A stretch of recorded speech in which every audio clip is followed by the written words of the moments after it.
There are some viewers of this channel who have been eagerly awaiting the moment that I reach Rayxanber II. Not because it's a gorgeous game with great sound design, or because it does some very distinctive things with the shoot-'em-up genre. No, these people were looking forward to my suffering. You're gonna see a lot of that in this video. The advertising tagline for Rayxanber II was, "You have a 1 in 78 million chance." And they were not joking. Rayxanber II is often pointed to as the hardest game on the PC Engine. So what was the original Rayxanber? Well, it was a game for the FM Towns computer system. The big selling point of the FM Towns was its multimedia features. It was the first computer to have a CD-ROM drive included in every unit, and this was in 1989 when that really meant something. It took a little while for CD-ROM games to get started, but once it did, the FM Towns often received unique CD-ROM ports of various popular games. Rayxanber was an original shoot-'em-up designed for the system, and it was mainly notable for how extremely difficult it was. In fact, the tagline for the game was, "You only have a 1 in 53 million chance." Which means that the PC Engine sequel was intended to be much harder. Rayxanber II picks up exactly where Rayxanber I left off. Our pilot has just won a battle against the Zol Empire, and upon returning to Earth you find that the Zol Empire has initiated a counterattack. So the battle isn't over yet. There are 6 stages in Rayxanber II, and they're actually all kind of short. The longest stage is about 4 minutes long. So when I was playing, I managed to reach the boss of stage 2. I can make it about 6 minutes into the game. Now, if I may be allowed a moment of bravado, I am kind of good at playing games. The way I move around, I don't typically stick with one long enough to master it, but I'm not one of those people who make YouTube videos about games that struggles with the concept of pushing 2 buttons simultaneously.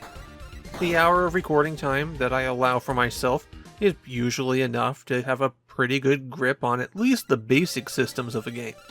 And in Rayxanber II, I could only get 6 minutes into the game. Why do people call this game sadistic and the most difficult PC Engine game? Now, I'm going to say something a little controversial here, but I do not think that Rayxanber II plays unfair.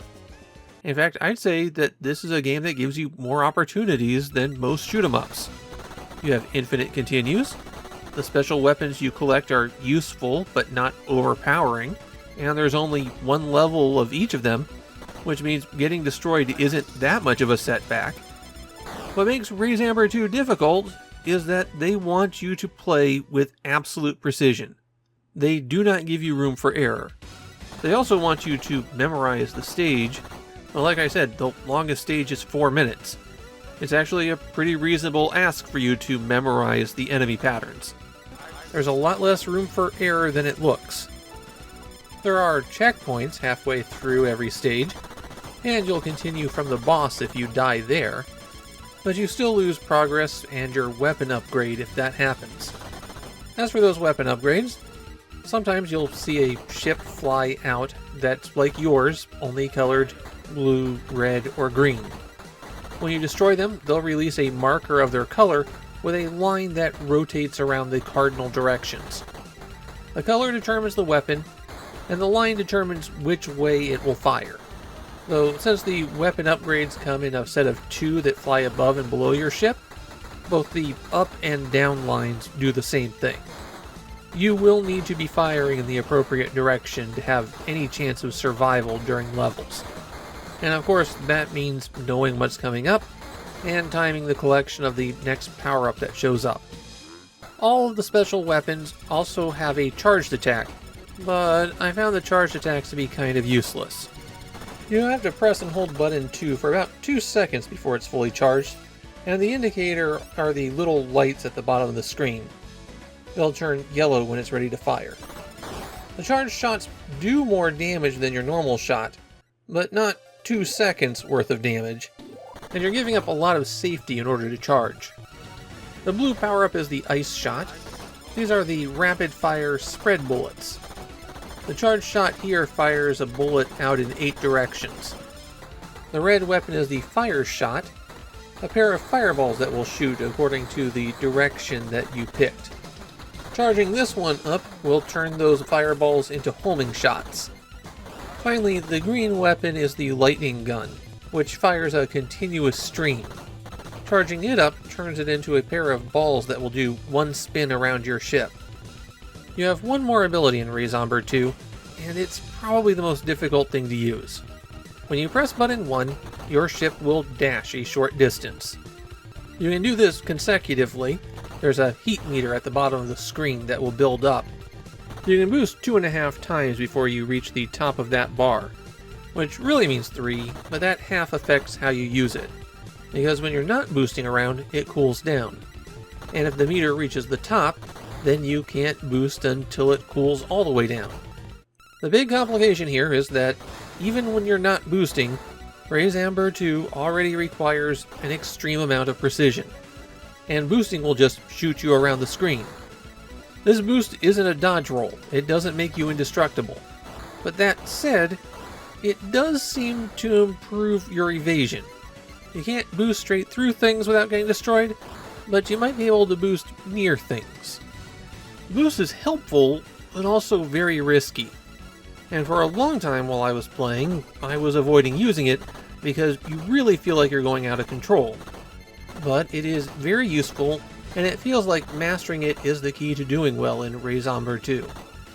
Something that you'll notice about the bosses is that they're very difficult to hit, but they don't have a lot of life. So the people who have mastered the game tend to use the boost to get right in the boss's face and then destroy them in a few seconds. That is a technique for experts. There is one significant problem here to be aware of, and that is a hard crash in Stage 5 that is notoriously easy to trigger. People said that they would play for hours struggling to reach that point, and then the game would freeze and they'd have to start all over. Which I think just adds to Rayxanber II's reputation for meanness. Like I've mentioned, this is a game that has a real reputation in Japan. A real love it or hate it kind of game. It's either the most unapproachable, sadistic, evil program released for the PC Engine, or it's the most ingenious, perfect test of the ultimate shoot-'em-up skill.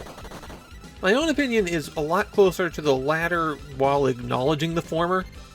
Rayxanber II is obviously a very well-made game. It's beautiful to look at, it sounds great, and I love its unique shoot-'em-up mechanics.